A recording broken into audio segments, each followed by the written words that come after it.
So I frame this project in the context of saying that Western societies face three critical problems that arise out of dysfunctional norms of work and care. Those problems are unsustainable stress on families, persistent inequality for women and others who do care work, and policymakers who are ignorant about the care work that life requires. We urgently need collective deliberation about radical transformation of these norms, and I hope this proposal will spark that deliberation. So it's important to remember that norms around work and care can change, and in fact have changed hugely over the past few hundred years. Think about ideas about how long a work week should be, from 12 hours a day to the successful fight for 8 hours a day, to now the 8 hours a day, now to 60 to 70 hour work weeks in the financial and legal sectors. Similarly, who should do care work? Well, we think, oh, that's always been women, but actually, remember, there was a time when female aristocrats were thought they shouldn't nurse their own babies, so there have always been class dimensions that shift that. Should the elite be employed? So remember that the definition of a gentleman was someone who didn't work. So instead of it being a stigma, it was a mark of prestige. Is it ideal for women to be home with young children, for children to work or not? So all of these are, most of these are still contested. Only the unemployed gentleman now looks like ancient history. So I want to open with a very recent change in norms that captures the kind of change that I'll be proposing here. A friend of mine asked a young male colleague of hers who worked at a Swedish university whether he'd be, this was 10 years ago or so, whether he would be taking the full paternal leave that he was entitled to, or whether that he would be worried that that would harm his career. And he said, "Are you kidding? If I didn't take that leave, all my colleagues would be saying, ooh, who knew he was a money-grubbing careerist?" So in the space of a fairly short amount of time, taking care leave shifted from a disadvantage to something that you would get disapprobation for not doing. And that's the kind of change that I'm looking for. Change in the norms about what people provide approval and disapproval for, what people's expectations are. So the proposal of the new norms that I have in mind is that all mature, competent adults are expected to be employed what we would now call part-time, no less than 12 hours, everybody does some paid work, and no more than 30 hours. 30 hours is the max. We actually hope that it would go down ultimately to 25 or so. And everyone does unpaid care work, also between 12 and 30 hours a week. People would encourage one another to resist the pressure of taking on more paid work and support and appreciate the care they do, as well as the leisure time they take and their participation in community activities. In short, the new norms would generate a collectively supported shift in how people allocate their time. Indeed, I think how they experience time, because one of the impacts of this, I think, is that the corrosive time poverty, which is so pervasive, would be radically shifted. The failure to meet these norms by, say, working long hours or failing to participate in care would generate the sort of concern, disapproval, embarrassment, pity, unease that would currently arise if a competent adult male announced at a party that he had never held a job. One might, for example, offer a workaholic advice somewhere to get help. You might know a good therapist. But whether the response was kindly or disapproving, it would be clear that an important norm was being violated. So the new norms of work and care would be enforced by serious social constraint, like most norms, but not by law enforced by the state. So there are some legal changes that would be necessary to facilitate the move to part-time work. In this short version, I'm not going to be talking about the work side, though I'm happy to take questions about it. And my argument is that without this kind of really deep and profound norm transformation, we can't hope to solve these three pressing problems that I outlined at the beginning. So now I'm going to identify a little bit more about each problem. So the first, unsustainable structure of work and family life that puts enormous stress on families and forces workers at all levels into untenable choices between work and family. I think this stress has serious consequences, including health and autonomy for everyone, and almost certainly harms children with long-term intergenerational consequences. So, of course, there's a lot of stuff in the magazines and newspapers about work-family balance. They tend to focus on employed dual-income families, but everyone knows that there are also lots of people struggling to find work. And they want more hours of work. But there are also lots of people, again, as I'm sure you all know, who put in very long hours, commuting to multiple insecure jobs and to childcare, so they need more money. They're not actually looking for more hours devoted to acquiring that money. What they need is stable, decently paid work. People who are trying to raise families while stuck in precarious work with no security or benefits, unpredictable hours, face extraordinary levels of stress, as do their children. For them, the existing structure of work is deeply corrosive of satisfying family life that provides the time and security for nurturing relations. Second problem, equality. Care is organized around categories of hierarchy and disadvantage. Many of these categories, such as race, class, ethnicity, and citizenship status, carry with them long historical legacies of coercion and disrespect, which still shape the structure of care. The important point for me is that as long as only a subset of the population does care, so some people are the carers and other people aren't, both the work and the people who do it will be denigrated. The structures of hierarchy and the structures of care are completely intertwined. Societies can only achieve equality when the distribution of care is just. And this is a point I really emphasize in a lot of contexts because I'm 100% confident that if you looked at the syllabi around North America on the millions of courses around justice, the amount of time devoted to care would mostly be non-existent. It doesn't show up on the list of categories of things that have to be considered in terms of justice. But actually, we can't restructure society to accomplish equality until we restructure care. So, of course, the most obvious and intersecting category of hierarchy is gender. Gender norms, equality of women still improving very slowly, lots of disadvantage still. And it's important, again, to remember that the failure to achieve equitable care arrangements affects both autonomy and democracy. Women who come home from a full day of work to another 4 to 6 hours of care work do not have time for either personal or political reflection. They do not have time to advocate for gender equality or anything else, either in their workplace or in electoral politics. And increasingly, some version of this corrosive time poverty extends to men as well. The current structures of work and care are a recipe not only for a wide variety of social ills, but for a population too stressed and exhausted to protest them. So the third problem is the one that's least commented in the now extensive literature on care. I call it the policy-care divide. And this means that those in top policy-making positions are almost always people with very little experience of the demands or satisfactions or importance of caretaking.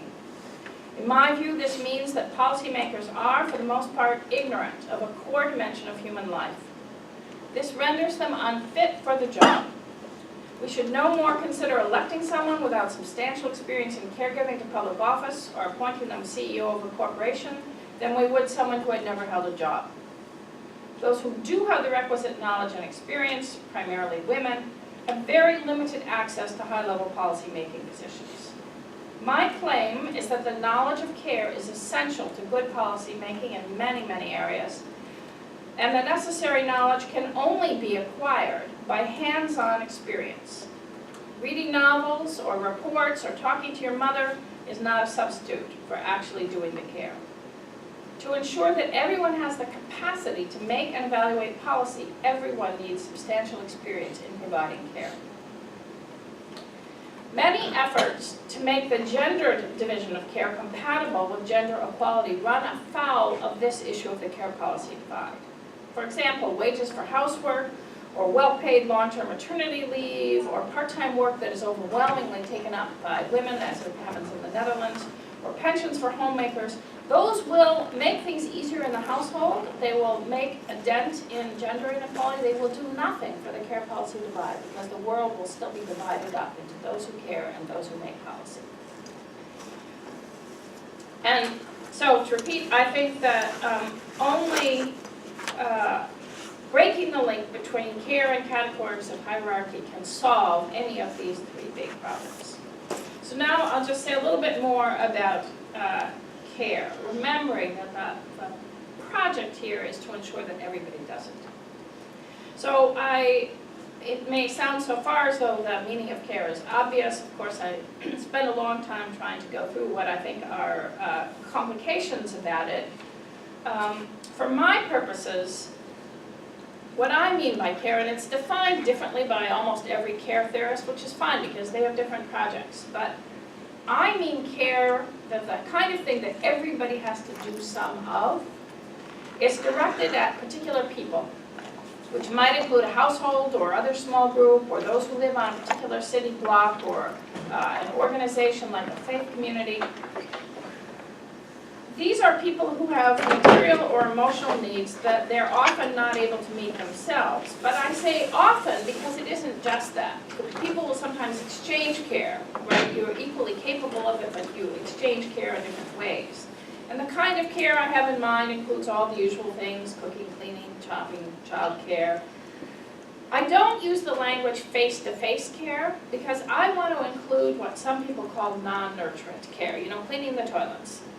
That's part of care for me. And I will say that some people have said, well, no, but cleaning the toilets, that doesn't build bonds of relations. And I thought about that. I said, if somebody cleans your toilet for you and you don't experience that as being a bond of care, it's because you don't think you would have to do it if they didn't.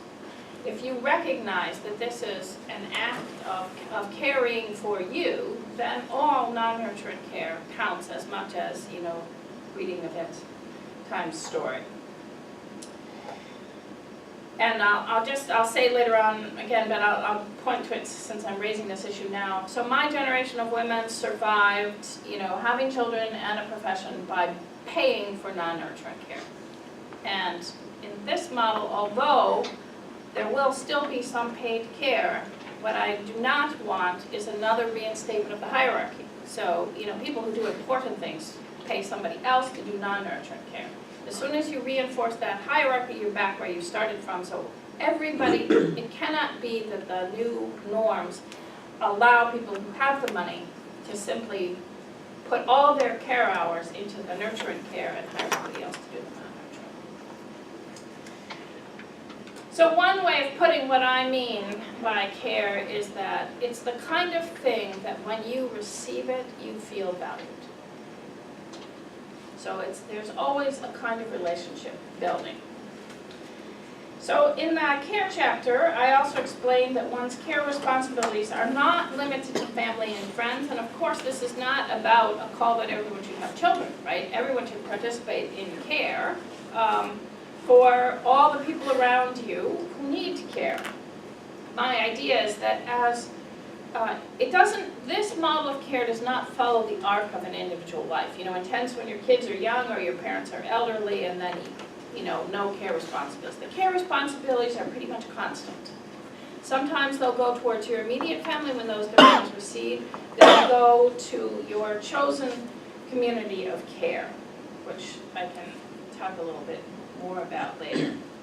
One of the things that I think will happen here is that we'll become a lot more creative about how everyone can participate. So I figure it starts at around age 3. Children learn that they can and should participate in care, and it will go until very close to death, because we'll be more creative about the ways in which people can continue to contribute through care in lots of small ways. Finally, about the category of care, I want to make clear that for this project, for articulating how to change these norms, I need two different words. I need work for paid work, and I need care for unpaid care. But of course, this is a kind of arbitrary distinction, right? Care involves work, good work involves care. And I actually picture that as people would adopt these new norms, these two categories would get muddier and muddier, not clearer and clearer, and that would be a good thing. People would be talking more, recognizing the way in which care shapes what they do at work, and the way work shapes what they do in care. So there are a whole set of contentious issues, which I'm just going to note in a moment. But it's important to remember that, okay, that's perfect, thank you. That whenever you think about, should this count as care, should that not count as care, that the project is to make sure everyone does it. And so that involves overcoming this deep, deep sense that we all have. That is, if you have special talents, if you are important, if the work you do is important, you should not be wasting your time doing care.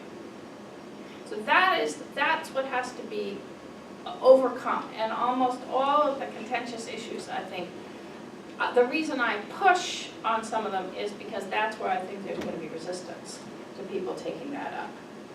So another way of putting it is, you know, for what kind of work would you be willing to say that it excuses anyone from responsibility for caring for themselves or others?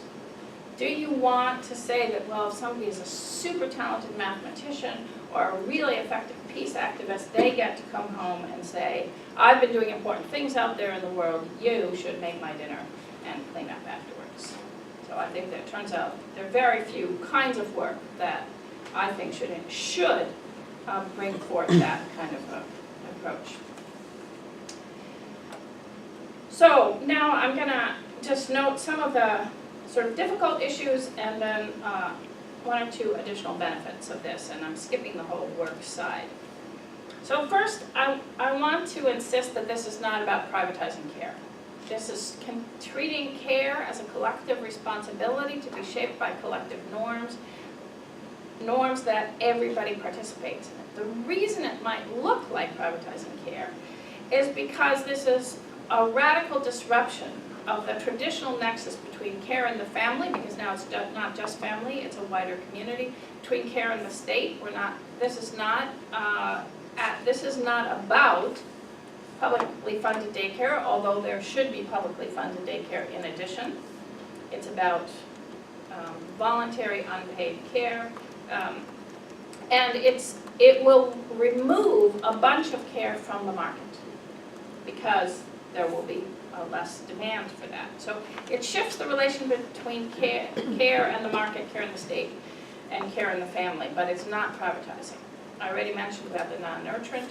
So one of the puzzles that I've thought about is care and activism. So you might be somebody who is an activist for better daycare.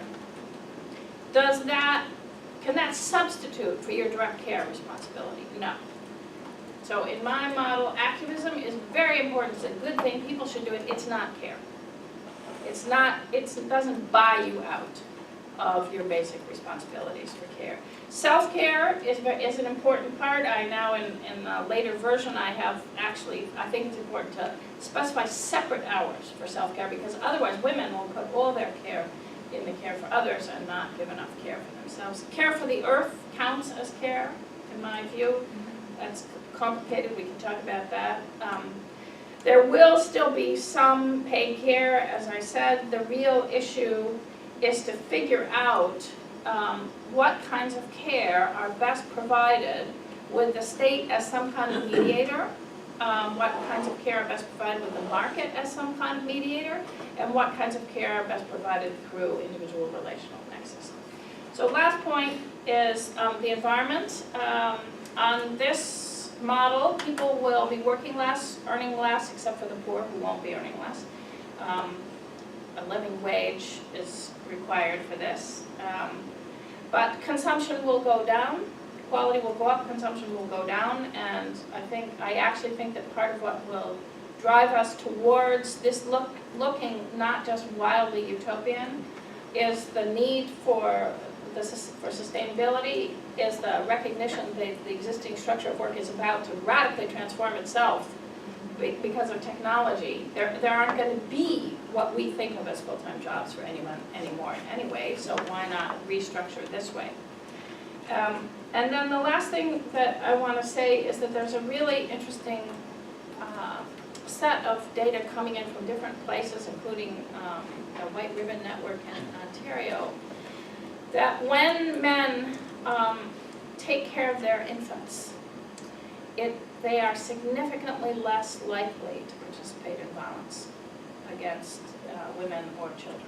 So even men who come out of that background and would have a higher statistical probability of finding themselves in violent relationships are much less likely to do so, and that the bonds formed in infancy last. So if this turned out to be right, that as a side benefit, we would finally find a path into breaking these long and deep connections between masculinity and violence, that would be another terrific benefit for the project.